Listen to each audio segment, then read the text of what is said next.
এই ଦରଗାଗୁଡ଼ା ନଦୀ ସେପଟେ ଆମର ଜମି ଅଛି ସେଇଟା ଅଧିକାରୀଗୁଡ଼ା ମୌଜାରେ ସେଠି ଗୋଟେ ସକାଳେ 10ଟା ବେଳକୁ ଆମ ଚାଷ ଜମିକି ଯାଇଥିଲୁ ସେଠି ଦେଖିଲୁ ଗୋଟେ ଛୋଟିଆ ପିଲା କୁମ୍ଭୀରଟି ଜମିରେ ଥିଲା ପ୍ରଥମେ ଆମ ଡ୍ରାଇଭର ଦେଖିଲା ଦେଖିକିରି ମୋତେ ଖବର ଦେଲା ପରେ ମୁଁ କହିଲି ଠିକ୍ ଅଛି ତାକୁ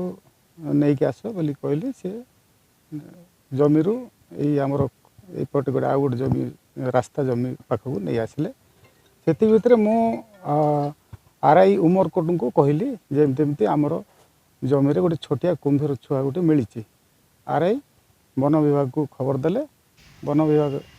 ଆସିକରି ସେଇ କୁମ୍ଭୀରଟିକୁ ରେସ୍କ୍ୟୁ କରିକି ଆମଠୁ ସେମାନେ ନେଲେ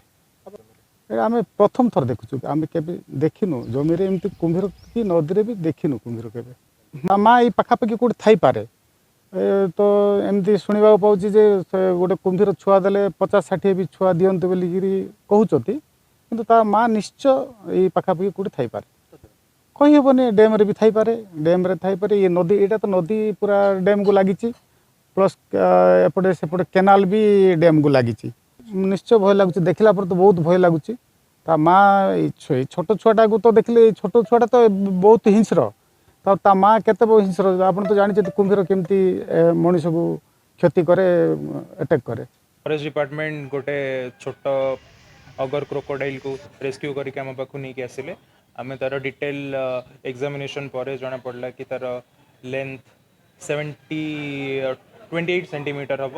वेट तार 70 ग्राम्स अच्छी आर एग्जामिनेशन पर जना पड़ा कि क्रोकोडाइल टे फ्रेश वाटर हैबिटेटर आउ तार health condition perfectly fit and fine अच्छी सी आउ आम फॉरेस्ट डिपार्टमेंट को यह भी रिकमेंड कलु कि तार नेचुरल हैबिटेट रिलीज करदेबा अनसेक्सड अच्छे से जेहेतु तार एज विदिन 1 मंथ अच्छी सो तार सेक्सिंग करहबनी